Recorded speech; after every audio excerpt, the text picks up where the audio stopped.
नमस्कार दोस्तों, welcome back to concept. My name is Dharmendra Rajbhar.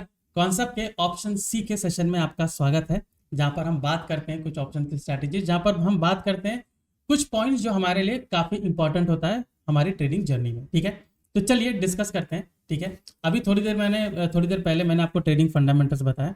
अभी मैं आपको बताने वाला हूँ जो काफी इंपॉर्टेंट है। जैसे ट्रेडिंग फंडामेंटल्स इंपॉर्टेंट है, यहाँ पर मैं जो आपको पॉइंट बताने वाला हूँ वो है रिस्क मैनेजमेंट। ठीक है, रिस्क मैनेजमेंट हमारे लिए क्यों इंपॉर्टेंट होता है और किस तरीके से एक पर्टिकुलर स्ट्रैटेजी में मैं रिस्क मैनेज कर सकता हूं, ये मैं आपको डिस्कस करने वाला हूं। ठीक है, अगर कोई भी मैं स्ट्रैटेजी अपनाता हूं, ठीक है, मान लीजिए कि एक पर्टिकुलर रिस्क मैनेजमेंट मेरे से नहीं हो रहा, मतलब कोई भी स्ट्रैटेजी मैंने पिकअप की, ठीक है, और मुझे ऐसा लग रहा है कि ये जो स्ट्रैटेजी मैंने पिकअप की है इसमें मेरा ये काम नहीं हो रहा, तो उस स्ट्रैटेजी को कैसे इंप्रूव किया जाता है, मतलब उसमें और क्या चीज देखी जा सकती है, इस बारे में मैं डिस्कस करूंगा। ठीक है, तो चलिए डिस्कस करते हैं। अभी यहाँ पर हम चलते हैं, मैं अपना स्क्रीन शेयर करता हूं और पहले आपको रिस्क मैनेजमेंट है, पहले मैं उसका इंपॉर्टेंस बताऊंगा, उसके बाद हम आगे बढ़ेंगे कि किस तरीके से रिस्क मैनेजमेंट काम आ सकता है। ठीक है, तो चलिए यहाँ पर हम बात करते हैं रिस्क मैनेजमेंट की। ठीक है, तो यहाँ पर मैंने टॉपिक दे दिया है रिस्क मैनेजमेंट। ठीक है, रिस्क मैनेजमेंट यहाँ पर टॉपिक मैंने दिया हुआ। ठीक है, रिस्क मैनेजमेंट क्या होता है हमें वो जानने की जरूरत है। रिस्क मैनेजमेंट मतलब कि मेरा लॉस कितना हो सकता है, मतलब कि ये कि कोई भी पर्टिकुलर स्ट्रैटेजी अगर मैं पिकअप करता हूं तो जाहिर सी बात है उसमें मैं ये देखूंगा कि मेरा लॉस कितना हो सकता है। ठीक है, और वो लॉस को कैसे मैनेज किया जाए ये मेरे लिए इंपॉर्टेंट होता है। राइट, अभी मैनेज करने के बहुत सारे तरीके। ठीक है, एक तो आप ऑप्शन स्ट्रैटेजी से जा सकते हो। ठीक है, ऑप्शन स्ट्रैटेजी से जा सकते हो। ठीक है, इसके बारे में डिस्कस करेंगे। दूसरा हम एसएल से जाते हैं। ठीक है, एसएल वैसे ऑप्शन स्ट्रैटेजी में भी लगता है, लेकिन यहाँ पर मैं एसएल की भी मैं बात करूंगा। ठीक है, तो चलिए यहाँ पर पहले डिस्कस करते हैं। अभी लॉस का मतलब यहाँ पर क्या होगा, अगर मैंने कोई भी पर्टिकुलर स्ट्रैटेजी मैंने अपनाई है, ठीक है, तो उसमें मैं क्या देखूंगा कि मेरा स्टॉप लॉस कहाँ पर है। ठीक है, मेरा स्टॉप लॉस कहाँ पर है वो मुझे देखने की जरूरत है। तो जैसे कि मैं यहाँ पर एक पर्टिकुलर स्टॉक है इस तरीके से मूव कर रहा है ऊपर की ओर। ठीक है, अभी मान लीजिए कि मैंने यहाँ पर ब्रेकआउट पे मैंने यहाँ पर ट्रेड लिया। ठीक है, मैंने ब्रेकआउट पे ट्रेड लिया, तो मैं यहाँ पर क्या देखूंगा कि ये पर्टिकुलर लो लेवल पे मेरा स्टॉप लॉस होना चाहिए। ठीक है, स्टॉप लॉस क्यों लगाता हूँ ये भी मैं आपको बताता हूँ। ठीक है, भी यहाँ पर मैंने स्टॉप लॉस मैंने लगाया हुआ। ठीक है, स्टॉप लॉस मतलब ये है कि अगर मान लीजिए कि मार्केट थोड़ा सा मेरे खिलाफ जाता है, ठीक है, मतलब जो मैंने ट्रेंड इसमें अपनाया है वो ट्रेंड मुझे फॉलो नहीं कर रहा है। ठीक है, मतलब मेरा जो स्टॉक है वो ट्रेंड को फॉलो नहीं कर रहा है। हो सकता है कि वहां पर कुछ डेटा चेंज हुआ है, समथिंग जो भी है स्ट्रैटेजी के हिसाब से डेटा चेंज हुआ, तो हो सकता है कि मेरा यहाँ पर एसएल हिट करे। तो जब वो यहाँ पर एसएल हिट करता है, ठीक है, तो अगर मुझे जो मेरा एसएल यहाँ पर हिट किया तो मुझे यहाँ पर टोटली एग्जिट कर जाना चाहिए। करेक्ट, क्योंकि लॉस बेयरिंग कैपेसिटी जानना बहुत जरूरी है। ठीक है, आप कितना लॉस बेयर कर सकते हैं ये जानना बहुत जरूरी है। अभी ऐसा होता है कि मैंने कई लोगों को देखा है कि लोग बाय करते हैं सेल करते हैं, जैसे कॉल ऑप्शन या पुट ऑप्शन, कोई भी आप कॉल या पुट आप ले लीजिए, उसको लोग बाय करते हैं सेल करते हैं और उसके मुताबिक वो क्या सोचते हैं कि मार्केट अगर नीचे जा रहा है, उन्होंने कॉल ऑप्शन बाय किया है, तो वो सोचते हैं कि यहाँ से ऊपर जा सकता है। ठीक है, वो सोचते हैं कि यहाँ से वो ऊपर जा सकता है, तो उनको क्या करना है, वो क्या करते हैं यहाँ पर होल्ड करते हैं। ठीक है, यहाँ पर होल्ड करते हैं। और कई बार मैंने क्या देखा है कि वो होल्ड करने के चक्कर में यहाँ पर कई बार देखा है मैंने कि वो होल्ड पे होल्ड किए जाते हैं। मतलब ये होता है कि मार्केट और नीचे जा रहा है, वो और होल्ड करते हैं और यहाँ पर क्या करते हैं, क्वांटिटी को और ऐड करना शुरू करते हैं और क्वांटिटी यहाँ पर ऐड करते हैं। तो मान लीजिए कि ऊपर उन्होंने मान लीजिए 100 क्वांटिटी, अभी जैसे बैंक निफ्टी 30 है, तो मान लीजिए 30 के हिसाब से 120 क्वांटिटी उन्होंने लिया है, तो नीचे जाके और भी क्वांटिटी वो वहां पर ऐड करते हैं और वो सोचते हैं कि यहाँ पर मेरा ऐड होता रहेगा, यहाँ से वो जंप करेगा तब मुझे प्रॉफिट हो सकता है। ठीक है, तो वो ये नहीं सोचते हैं कि यहाँ पर उनको लॉस बुक कर लेना चाहिए। ठीक है, मतलब अगर उनकी स्ट्रैटेजी में यहाँ पर लॉस हो रहा है, ठीक है, उनकी पर्टिकुलर स्ट्रैटेजी है उसके हिसाब से वहां पर उनको लॉस हो रहा है, तो वहां पर उनको इजीली क्या करना चाहिए, लॉस वहां पर बुक करके उनको एग्जिट कर लेना चाहिए। ठीक है, जो भी उनका लॉस हो रहा है लॉस को बुक करें और वहां पर एग्जिट कर लें। क्योंकि होता क्या है कि यहाँ पर अगर ट्रेंड चेंज हो रहा है नीचे की ओर, जैसे कि मैं मूविंग एवरेज देख रहा हूँ, ठीक है, ट्रेंड पूरा नीचे की ओर चेंज हो रहा है, तो जाहिर सी बात है अगर ट्रेंड यहाँ पर नीचे की ओर चेंज हो रहा है तो मुझे यहाँ पर पुट ऑप्शन की ओर जाना चाहिए। राइट, ना कि मैं यहाँ पर कॉल ऑप्शन को मैं होल्ड करके रखूँ। राइट, ये भी रिस्क मैनेजमेंट का एक हिस्सा है। ठीक है, लोग रिस्क मैनेजमेंट नहीं समझते, लोग एसएल नहीं समझते हैं, लोग सोचते हैं कि नहीं मैं एसएल नहीं लूंगा, और ऐसी बात नहीं होती। एसएल हमें लेना पड़ता है क्योंकि SL is a part of our journey. ठीक है, अब ये एसएल को आप अगर नेकेड ऑप्शन बाय सेल करते हो तो ऑफकोर्स एसएल आपका ज़्यादा होता है, इसलिए हम क्या करते हैं, हम ऑप्शन स्ट्रैटेजी से जाते हैं। ठीक है, अभी जो ऑप्शन स्ट्रैटेजीज होती है उसमें क्या होता है, हेजिंग होता है। ठीक है, उसमें हेजिंग होता है, तो उससे क्या होता है कि आपका जो लॉस है वो डिफाइन हो जाता है कि अगर मार्केट मान लीजिए कि आपके मुताबिक नहीं चला, मार्केट थोड़ा उल्टा दिशा चला गया, ठीक है, हमारे मुताबिक नहीं चला, तो हम उसमें क्या सोचते हैं कि मार्केट मेरे मुताबिक नहीं जा रहा है, तो मैं क्या करूंगा, यहाँ पर एक पर्टिकुलर ऑप्शन को जैसे मैंने यहाँ पर बाई किया है, एक जगह मैं सेल करूंगा। ठीक है, तो उससे मेरा जो रिस्क है ना वो डिफाइन हो जाता है कि मेरा इससे ज्यादा लॉस नहीं हो सकता। ठीक है, इससे ज्यादा लॉस नहीं हो सकता, ये मेरा वहां पर डिफाइन हो जाता है। और सिमिलरली क्या होता है कि आपका प्रॉफिट भी वहां पर डिफाइन हो जाता है कि आपको इससे ज्यादा प्रॉफिट नहीं हो सकता। तो दोनों चीजें यहां पर, दोनों चीजें मुझे देखनी पड़ती है।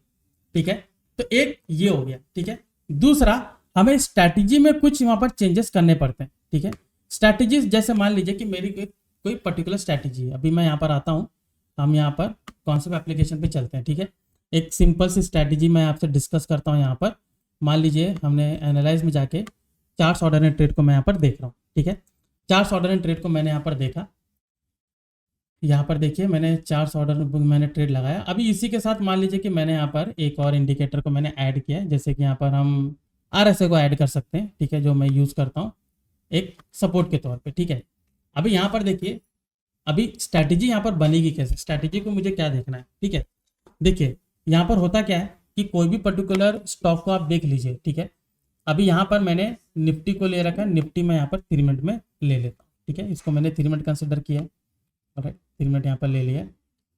तो जो यहाँ पर स्ट्रैटेजी देखिए बनेगी कैसे, अभी जैसे मान लीजिए कि आरएसआई पूरा ओवरसोल्ड में आया हुआ है, ओवरसोल्ड में आया हुआ है, तो जाहिर सी बात है आरएसआई क्या बताता है, ऑसिलेट कर रहा है। ठीक है, ओवरसोल्ड ओवरबॉट के जोन में, तो मैं उसको सपोर्ट और रेजिस्टेंस के तौर पे ले सकता हूँ, ना कि मैं वहां पर कोई दूसरा डिसीजन लूँ। ठीक है, मैं सोच सकता हूँ कि ठीक है ये इसमें ओवरसोल्ड में आया है या ओवरबॉट में है, ठीक है मैं यहाँ पर अपना डिसीजन लेता हूँ। ठीक है, कि इस पर्टिकुलर जगह से रिवर्स होता है, इस पर्टिकुलर जगह से डाउन साइड जा सकता है, अप साइड जा सकता है। अभी मुझे उसके लिए कुछ कंफर्मेशन चाहिए होता है, तो मान लीजिए कि मैंने यहाँ पर जो ऑर्डर बुक है मैंने उसको यूज करना शुरू किया। ऑर्डर बुक में मुझे क्या बताता है कि कोई भी पर्टिकुलर जो स्टॉक है उसके एक पर्टिकुलर कैंडल पे कितने बायर्स हैं, कितने सेलर्स हैं जो मार्केट ऑर्डर्स पे आ रहे हैं, तो मुझे वो एग्जीक्यूशन बताता है। ठीक है, तो मैं ऑर्डर बुक को यूज करूंगा एग्जीक्यूशन के लिए, आरएसआई को मैं यूज करूंगा लेवल्स के सपोर्ट रेजिस्टेंस के लिए, प्लस टारगेट को एग्जिट करने के लिए। ठीक है, अभी देखिए एंट्री तो मेरी हो जाएगी। ठीक है, लेकिन मुझे ये भी पता होना चाहिए कि मुझे एग्जिट कहां पर करना है, राइट।